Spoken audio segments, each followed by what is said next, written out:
Hello student, welcome to Ashish classes PCM PCB. बच्चों, आज के लेक्चर में हम क्या करेंगे, हम लोग रिप्रोडक्शन इन ऑर्गेनिज्म की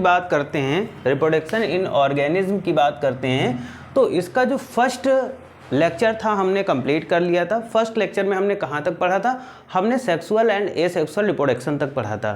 तो आज के लेक्चर में हम क्या पढ़ेंगे, आज के लेक्चर में हम टाइप्स ऑफ एसेक्सुअल रिप्रोडक्शन पढ़ेंगे, यानी एसेक्सुअल रिप्रोडक्शन कितने टाइप का होता है। ठीक है, तो पिछले लेक्चर को ज़रूर देखिएगा। अगर आपने पिछला लेक्चर नहीं देखा है तो इससे पहले ज़रूर आप देखिएगा, तभी जा करके आपको अगला लेक्चर समझ में। तो ये रहेगा हमारा पार्ट टू। ठीक, इस लेक्चर में बच्चों हम स्टार्ट करेंगे टाइप्स ऑफ एसेक्सुअल रिप्रोडक्शन, यानी हम एसेक्सुअल रिप्रोडक्शन के टाइप्स के बारे में डिस्कस करेंगे। तो बेसिकली हम बात करेंगे बच्चों यहाँ पर एसेक्सुअल रिप्रोडक्शन की। तो एसेक्सुअल रिप्रोडक्शन हमारा कितने टाइप का होता है, यहाँ पर आपको नोट कराया गया है। नंबर 1 आ जाता है रीजनरेशन, है ना। फर्स्ट टाइप आ जाता है रीजनरेशन। सेकेंड आता है स्पोर फॉर्मेशन। हम हर एक चीज़ को बाद में डीपली डिस्कस करेंगे। सबसे पहले हम टाइप देख लेते हैं कि कितने टाइप का एसेक्सुअल रिप्रोडक्शन होता है। थर्ड बच्चों होता है फिजन। ठीक है, और फिजन भी हमारा 2 पार्ट्स में डिवाइड हो जाता है। एक तो हो जाता है बाइनरी फिजन और दूसरा हो जाता है मल्टीपल फिजन। ठीक है, उसके बाद में फोर्थ नंबर आता है बाय बडिंग के थ्रू रिप्रोडक्शन होता है ना। उसके बाद फिर 5 नंबर आ जाता है वेजिटेटिव रिप्रोडक्शन। और वेजिटेटिव रिप्रोडक्शन हमारा 2 टाइप्स का आ जाता है, एक तो आर्टिफिशियल आ जाता है और एक नेचुरल आ जाता है। ठीक है, उसके बाद स्टोरविलेशन आ जाता है, ये टाइप्स ऑफ रिप्रोडक्शन है एसेक्सुअल का, है ना। फ्रेगमेंटेशन आ जाता है और गैमी टाइप का आ जाता है। ठीक है, तो इतने टाइप का हमारा एसेक्सुअल रिप्रोडक्शन है बच्चों। ये क्लास 12th बोर्ड के लिए काफ़ी इंपॉर्टेंट टॉपिक है। ठीक है, सबसे पहले हम बात कर लेते हैं रीजनरेशन की बात करते हैं। तो रीजनरेशन का मतलब होता है बच्चों किसी चीज़ का रीजनरेट हो जाना।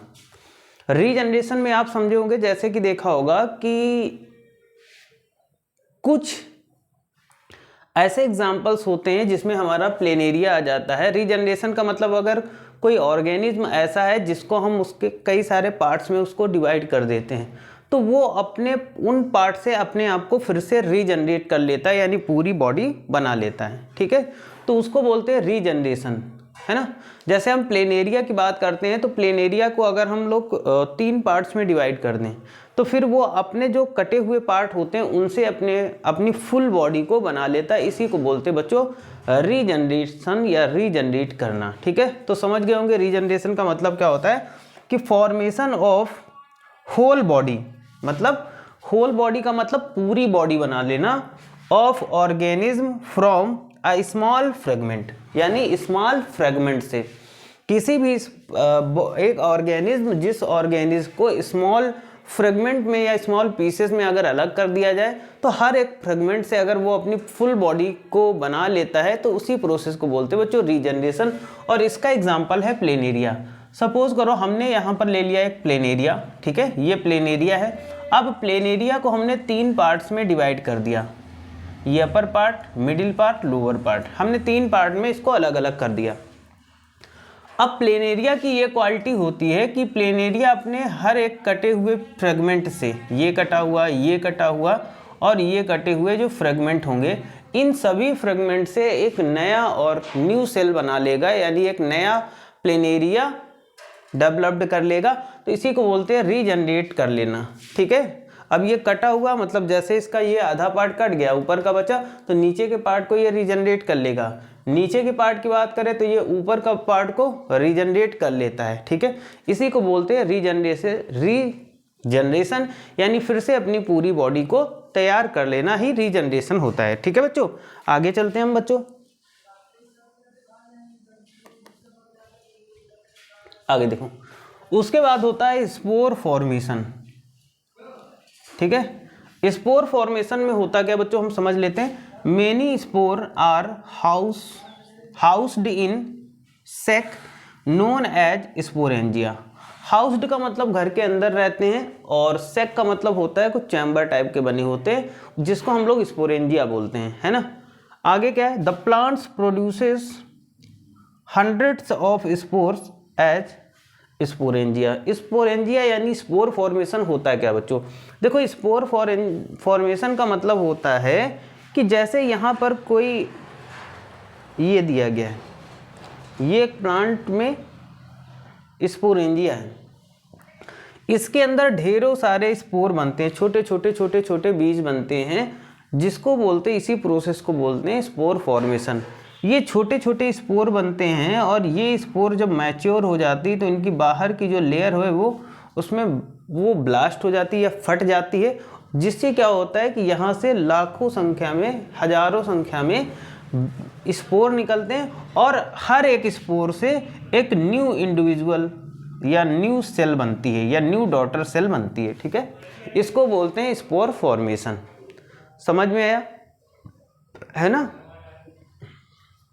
आगे देखो बच्चों, फिजन की बात करते हैं तो फिजन का मतलब होता है division of parent body into two or more daughter या इंडिविजुअल आइडेंटिकल टू पेरेंट। देखो बच्चों, फिजन का मतलब क्या होता है? जब कोई पेरेंट बॉडी है ना, जब कोई पेरेंट बॉडी टू या फिर उससे मोर देन पार्ट्स में डिवाइड हो जाती है तो इसी को बोलते हैं फिजन। और इसमें जो डॉटर सेल बनेगी वो अपने पेरेंट्स के सिमिलर होगी, मतलब जैसे पेरेंट्स होंगे वैसे इसमें डॉटर सेल बनेगी। वही लिखा है कि आइडेंटिकल टू द पेरेंट, यानी पेरेंट्स के जैसे ही होगी। ठीक है, इसका एग्जाम्पल की बात करते हैं, इसके एग्जाम्पल की, तो इसका एग्जाम्पल आ जाता है अमीबा। अमीबा में देखो रिप्रोडक्शन होता कैसे, ये हमारा अमीबा है और इस अमीबा के अंदर ये हमारा न्यूक्लियस है। ठीक है, ये क्या है? न्यूक्लियस है। धीरे धीरे क्या होता है, जब अमीबा में रिप्रोडक्शन होता है तो अमीबा में धीरे धीरे क्या होता है कि न्यूक्लियस का साइज इंक्रीज होता है ना। न्यूक्लियस के साथ साथ इसमें न्यूक्लियस का तो डिवीजन होता है, लेकिन इसके अंदर जो साइटोप्लाज्म होता है उसका भी डिवीजन होता है। फिर धीरे धीरे न्यूक्लियस लंबा हो जाता है कुछ इस तरीके से, और फिर आगे चल करके इनकी बॉडी भी यहाँ से देखो हल्की सी पतली हो जाती है। फिर धीरे धीरे ये न्यूक्लियस दो पार्ट्स में, बाकी अंदर का जो मटेरियल होता है वो भी दो दो पार्ट्स में डिवाइड हो जाता है, और इस तरीके से क्या होता है, न्यू डॉटर सेल बन जाते हैं। यहाँ पर दो नए अमीबा बन जाएंगे जो कि आइडेंटिकली एक जैसे होंगे, मतलब जैसा ये पेरेंट था वैसे ही इनके ये दोनों डॉटर बनेंगे। इस तरीके से होता है क्या हमारा फिजन इन अमीबा। समझ में आया होगा। आगे बात करते हैं बच्चों, बाइनरी फिजन की बात कर लेते हैं हम लोग। अगर हम बाइनरी फिजन की बात करते हैं बच्चों तो ये बैक्टीरिया और प्रोटोजोआ में पाया जाता है। बाइनरी फिजन होता क्या basically, division of parent into two small nearly equal size daughter cell. मतलब इसमें क्या होगा, इसमें अगर हम बाइनरी फिजन की बात करते हैं तो इसमें जो पेरेंट सेल होगी वो दो इक्वल साइज में डिवाइड हो जाती है ना।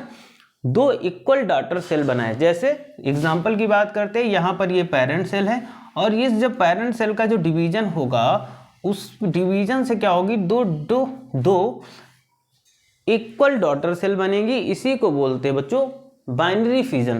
बाइनरी फिजन हमारा किस में होता है, बैक्टीरिया में होता है और प्रोटोजोआ में होता है। इसमें क्या होता है कि जो बैक्टीरिया होगी वो इक्वल टू डॉटर सेल में ही डिवाइड होती हैं। ओके, उसके बाद बच्चों हम बात करेंगे मल्टीपल फिजन। मल्टीपल फिजन का मतलब बहुत बार डिवीजन हो जाना। ठीक है, देखो division of parent into many small daughter individuals.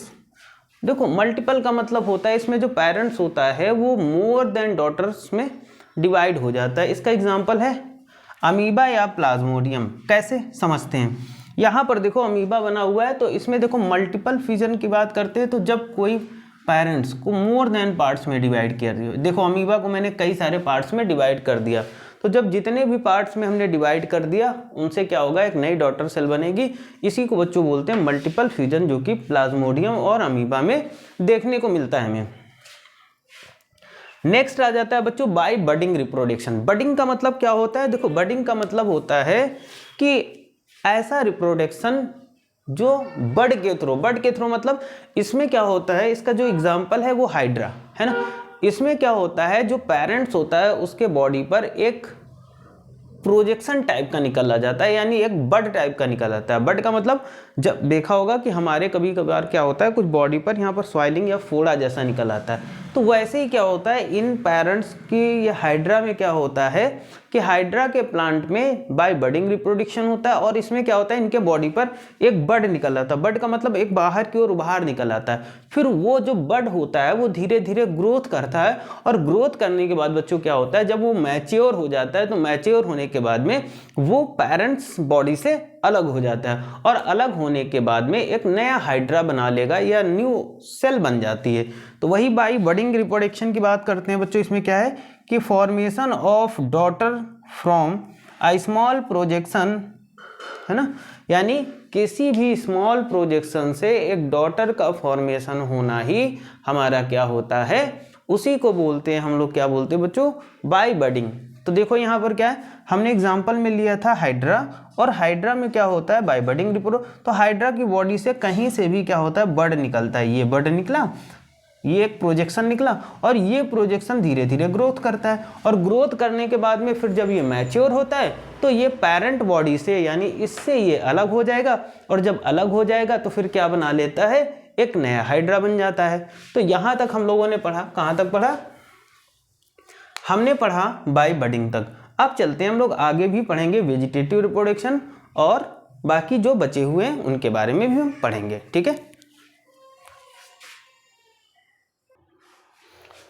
तो बच्चों देखो आज के लेक्चर में हम क्या करेंगे कि यहाँ तक रखते हैं बाय बडिंग तक रिप्रोडक्शन, ठीक है।